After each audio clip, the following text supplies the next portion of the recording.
औज़ुबिल्लाहिमिनश्शैतानिर्रजीम बिस्मिल्लाहिर्रहमानिर्रहीम। अस्सलाम वालेकुम नाज़रीन, अशरफ आसमी एडवोकेट आपकी खिदमत में हाज़िर। नाज़रीन इकराम, सुप्रीम कोर्ट ऑफ पाकिस्तान का लेटेस्ट फैसला है ये मसम्मात Samrana Nawaz ETC versus MCB bank limited ETC CP 2646L/2018, CA 17L/2019 and CA 364L/2020। नाज़रीन इकराम, 4 जस्टिस साहबान ने ये केस सुना। ये लार्जर बेंच बना सुप्रीम कोर्ट ऑफ पाकिस्तान में। इसमें जस्टिस सैयद मंसूर अली शाह साहब शामिल हैं, जस्टिस जमाल खान मंदोखेल साहब शामिल हैं, जस्टिस मोहम्मद अली मज़र साहब शामिल हैं और जस्टिस अतर मिनल्ला साहब शामिल हैं। ये 4 जज साहबान हैं। फैसला जस्टिस मंसूर अली शाह साहब ने लिखा। फैक्ट क्या है जी इस केस के? फैक्ट ये है कि 3 मेंबर बेंच सुप्रीम कोर्ट ने ये केसेस सुने और उन्होंने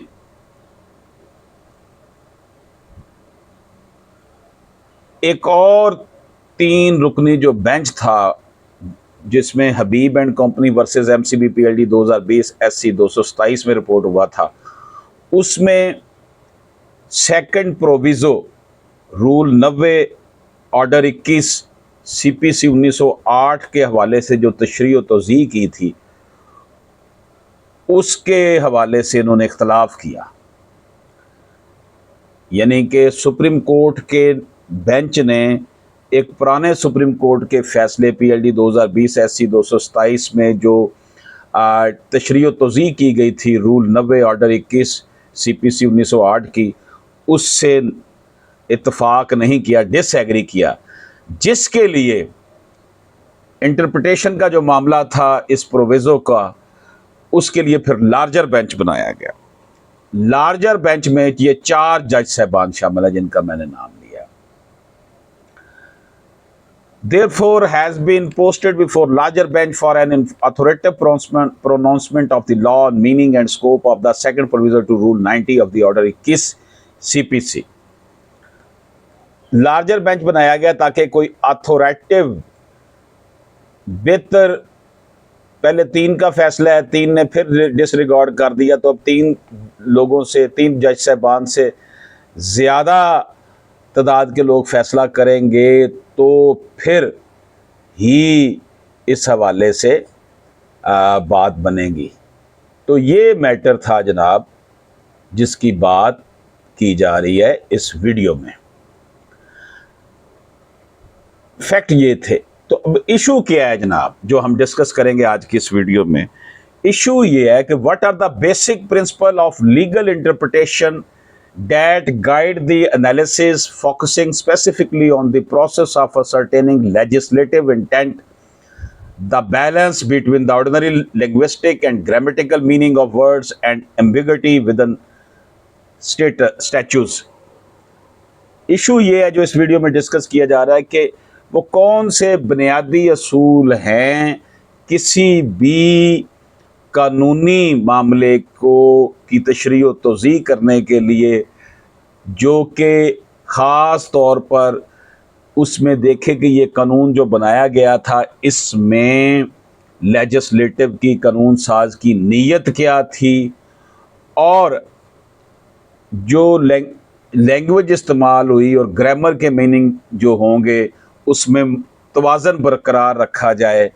और अगर कोई जो है तज़ाद पैदा होता है स्टैचू में, अल्फाज के इस्तेमाल में, और जो उसकी इंटेंट थी लेजिस्लेटिव की, उसमें अगर कोई फ़र्क पैदा होता है तो उसकी इंटरप्रिटेशन कैसे की जाए, ये इशू इसमें डिस्कस किया गया है जनाब। तो नाज़रीन इकराम, before we delve into interpretation the second proviso, it would be advantageous to outline some fundamental principle of the statutory interpretation that will guide our analysis. We all know that the ultimate objective of interpretation is to ascertain and give effect to the legislative intent which constitute the major step in the process of interpreting statutes and lies at the heart of the interpretive process। जी बेहतर ये है कि जब हम इस proviso को interpretation कर रहे हैं, इसकी तशरीह व तौज़ीह कर रहे हैं, तो हमें ये बात ज़हन में रखनी चाहिए कि जो लेजिस्लेटिव की इंटेंट होती है वो असल चीज़ वो है कि जो जिस वक़्त वो कानून साजी की जा रही है उस वक़्त उसकी तरजीहात क्या थी, उसकी नीयत क्या थी कानून साज अदारे की, कानून साज की, कि जनाब वो क्यों करना चाह रहा है ये लाजमी देखना है, सिर्फ अल्फाज पर या ग्रामर पर नहीं जाना। The first source from which the legislative intent to be sought is the words of the statute, then an examination to be made for the context and purpose of the enactment। पहला जो ज़रिया है, पहला जो तरीका है वो ये है कि हमने ये देखना होता है, उसकी एक्सप्लेनेशन करते, इंटरप्रटेशन करते हुए कि कानून साज की के जो अल्फाज इस्तेमाल किए हैं, उसने कानून जो बनाया है उसमें उसकी नीयत क्या है। फिर ये देखना है कि किस मकसद के लिए और क्या उसके बिहाइंड फैक्टर थे कि ये कानून बनाना पड़ा। Therefore, in the process of interpreting a provision of law, the starting point is to read and understand the words used therein, their ordinary linguistic and grammatical meaning। तो पहली बात यह है कि जब हमने इंटरप्रटेशन करनी है किसी भी कानून की, तो स्टार्टिंग पॉइंट ये है कि हम अल्फाज को पढ़ें, समझें, उसके आम जो ज़बान उस लैंग्वेज इस्तेमाल हुई उसकी मीनिंग को समझें, उसके ग्रामर को समझें। Generally such meaning is to be ascribed to them more so when it consistent with the context and purpose of provision in which they are used। आम तौर पर यही होता है कि जिस तरह के हालात व वाक़यात में वो लफ्ज़ इस्तेमाल किए जाते हैं उनको उसी रेफरेंस से देखा जाता है। However, where there is a potential conflict between the ordinary meaning of words and the purpose of the provision, court may depart from their literal meaning to advance the purpose and give effect to the legislative intent। अगर अल्फाज में के meaning में और जो कानून साज की नीयत है उसमें कोई फ़र्क हो तो फिर अदालत जो है उस हवाले से तशरीह व तौज़ीह करती है और वो फिर लेजिस्लेटिव के नीयत को देखती है कि ये क्यों किया गया और किन हालात में ये कानून साजी की गई। Similarly, if words are ambiguous and can reasonably bear more than one meaning, courts are to ascribe such meaning to them which will be consistent with the purpose of provision। अगर जो लफ्ज़ इस्तेमाल किया गया है वो एम्बिगियस है, उसकी मीनिंग समझ नहीं आ रही, या वो उस बिगड़ा हुआ लफ्ज़ है, उसके लफ्ज़ के कई मायने निकाले जा सकते हैं, तो फिर स्टैचू को देखना पड़ेगा कि स्टैचू के साथ ये वर्ड्स जो है किस तरह माहंग हो सकते हैं, किस तरह उसकी जो है वो। Or if the words in their ordinary meaning led to absurdity, courts may give them such meaning that will make the provision reasonable and consistent with the context and purpose thereof। अगर ऐसे अल्फाज जिनके meaning जो हैं वो हम आहंग ना provision के साथ हो, प्रोविज़ो के साथ हो, तो फिर अदालत जो है वो ऐसे रीज़नेबल उसकी तशरीह व तौज़ीह करती है ताकि जो उसकी नीयत है लेजिस्लेटिव की वो भी वाज़ेह हो जाए और जिस रेफरेंस की वजह से, जिस वजह से उसके बिहाइंड जो फैक्टर थे इनेक्टमेंट के, कानून बनाने के, कानून साजी करने के, वो भी उसके साथ अहम मीनिंग उसके बनाए जाए। द इंटरप्रेटिव प्रोसेस दस combine both literal and purposive approaches to ensure that the legislative intent is ascertained and given effect।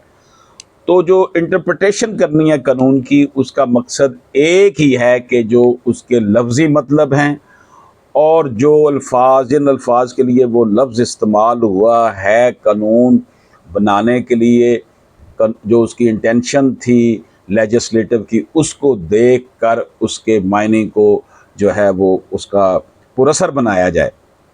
तो नाज़रीन इकराम, मैंने आपकी खिदमत में ये पेश किया कि अगर कोई ऐसे अल्फाज जो कॉन्फ्लिक्ट पैदा करते हैं, अल्फाज कुछ और हैं, स्टैचू कुछ और है, तो फिर उसमें ये देखना होता है कि कानून साज की नीयत क्या है। कानून साज ने ये केस ये कानून क्यों बनाया है और किन हालातों वाक़यात में बनाया है, इसके बिहाइंड फैक्टर क्या थे और कैसे ये उसने जो लफ्ज़ इस्तेमाल किए हैं इनके लिटरल मीनिंग क्या हैं, ग्रामेटिकल मीनिंग क्या है और कानून साज क्या चाहता था। तो अदालत फिर वो उनको वो मायने देगी जो स्टैचू से आमाहंग हों और उसकी जो इंटेंशन है, जो कानून साज है उसकी नीयत जो है वो भी वाज़े हो सके और कानून पर अमल दरामद करवाया जा सके।